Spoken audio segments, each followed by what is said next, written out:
कड़ी मेहनत के बाद राजा विक्रमादित्य ने एक बार फिर बेताल को पकड़ लिया। वो उसे अपने कंधे पर लादकर शमशान की ओर ले चले। रास्ते में बेताल ने राजा को एक नई कहानी शुरू की और बेताल बोला, एक बार की बात है, काशी में एक राजा था जिसका नाम प्रताप मुकुट था। उसकी एक संतान थी जिसका नाम वज्र मुकुट थी। एक दिन वज्र मुकुट दीवान के बेटे के साथ शिकार करने जंगल गया। काफी घूमने के बाद उन दोनों को एक तालाब दिखा जिसमें कमल खिले थे और हंस उड़ रहे थे।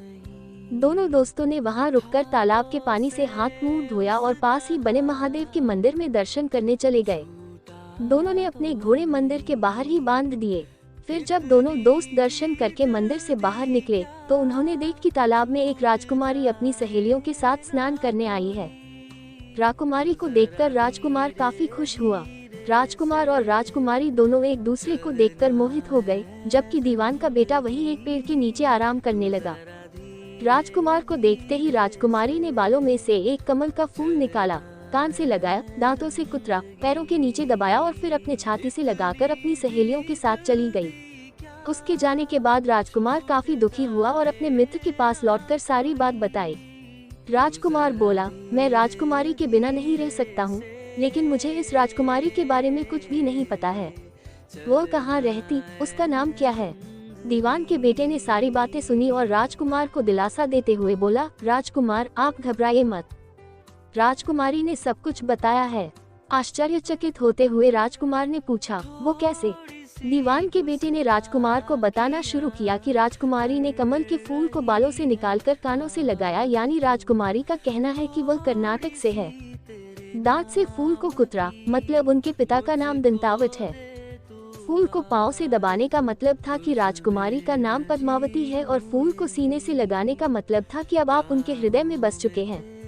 यह सब सुनते ही राजकुमार बहुत ज्यादा खुश हो गया। खुश होते हुए राजकुमार ने दीवान के बेटे से कहा कि मुझे कर्नाटक जाना है, मुझे वहां ले चलो। दोनों दोस्त कई दिनों तक घूमते फिरते कर्नाटक पहुंचे। जब वो दोनों राजमहल के निकट पहुंचे तो उन्हें एक चरखा चलाती बुजुर्ग महिला दिखी। महिला को देखते ही दोनों घोड़े से उतरे और उसके पास जाकर कहा, माए, हम दोनों व्यापारी हैं, हम बहुत दूर से आए हैं, हमारा सामान अभी तक आया नहीं है, कुछ दिनों में हमारा सामान भी पहुंच जाएगा। हम दोनों को बस रहने के लिए थोड़ी सी जगह चाहिए। उनकी बातें सुनकर बुजुर्ग महिला की ममता जाग उठी। उसने कहा, बेटा इसे अपना ही घर समझो, जब तक मन करे यहाँ रह सकते हो। इसके बाद दोनों उसके घर में रहने लगे। इसी बीच दीवान के बेटे ने उस महिला से पूछा, आप क्या काम करती हैं माए? आपके यहाँ कौन कौन रहता है? आप कैसे अपना गुजर बसर करती हैं? इन सारे सवालों का जवाब धीरे धीरे उस महिला ने देना शुरू किया। उसने कहा, मेरा एक पुत्र है जो राजा के यहाँ नौकरी करता है। मैं राजा की पुत्री पद्मावती की दासी थी। बूढ़ी हो गई हूँ, इसलिए घर में ही रहती हूँ। महाराज खाने को दे देते हैं और पूरे दिन में एक बार राजकुमारी से मिलने चली जाती हूँ। इतना सुनते ही राजकुमार ने बूढ़ी औरत को कुछ धन दी और राजकुमारी तक संदेशा पहुँचाने को कहा। राजकुमार ने उस बूढ़ी महिला को कहा, माए, कल तुम जब राजकुमारी के पास जाओ तो उनसे कहना कि जेठ सुदी पंचमी को तुम्हें नदी के पास जो राजकुमार मिला था वो तुम्हारे राज्य में आ गया है। अगले दिन वो बूढ़ी औरत राजकुमार का संदेश लेकर राजकुमारी के पास गई। उस महिला की बात सुनते ही राजकुमारी गुस्सा हो गई।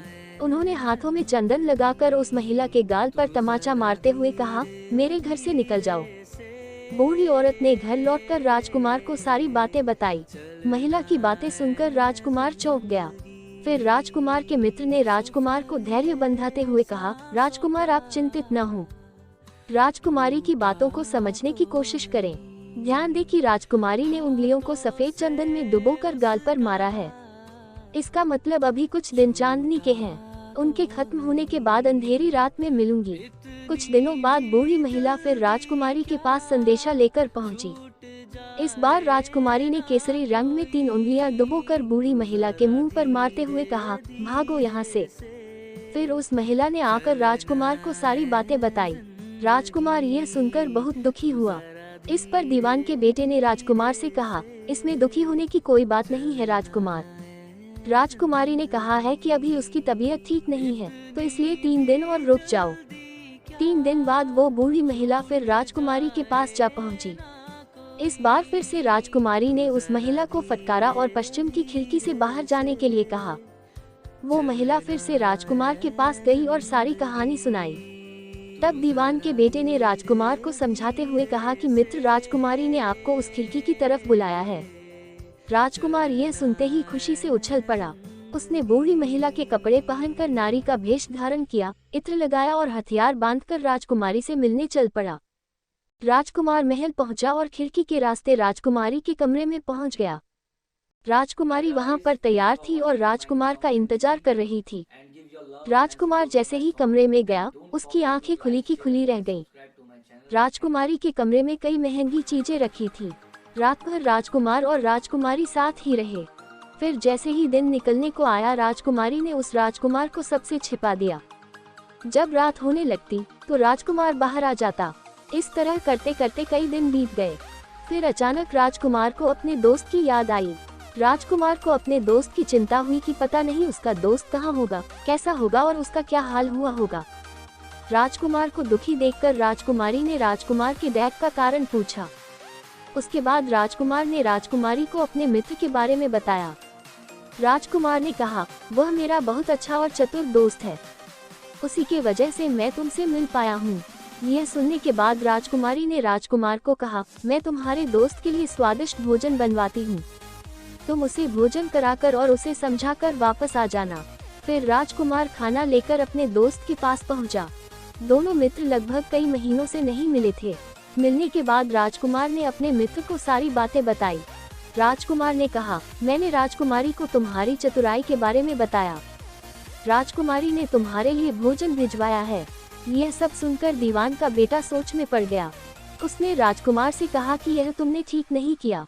राजकुमारी समझ गई है कि जब तक मैं तुम्हारे साथ हूँ तब तक वह आपको अपने बस में नहीं रख सकेगी, इसलिए उन्होंने इस खाने में जहर डालकर भेजा है। यह कहते ही दीवान के बेटे ने उस खाने से एक लड्डू लेकर सामने बैठे एक कुत्ते को दिया। लड्डू खाते ही कुत्ते की मृत्यु हो गई। यह देखते ही राजकुमार को बहुत बुरा लगा।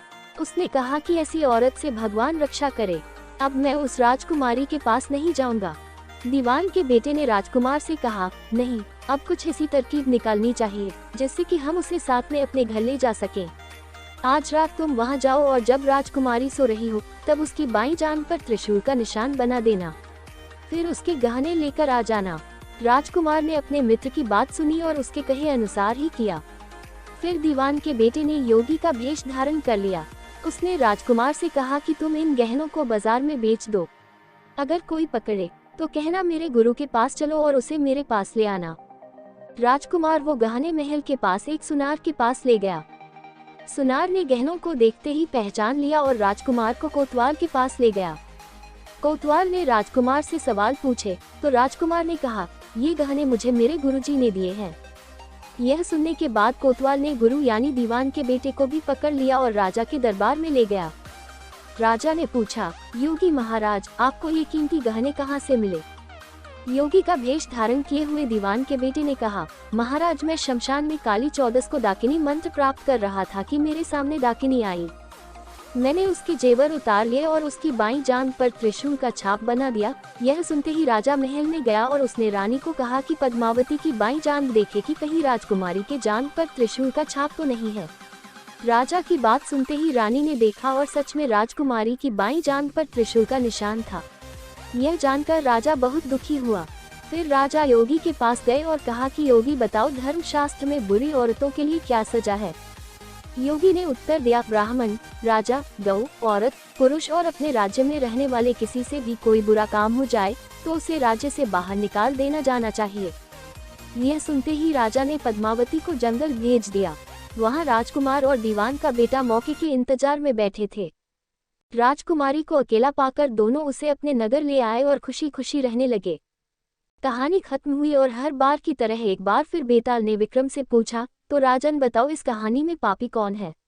जल्दी बताओ राजन, वरना तुम्हारे सिर के टुकड़े टुकड़े कर दूंगा। विक्रम ने उत्तर देते हुए कहा, पापी राजा था, क्योंकि दीवान के पुत्र ने अपने मालिक का काम किया।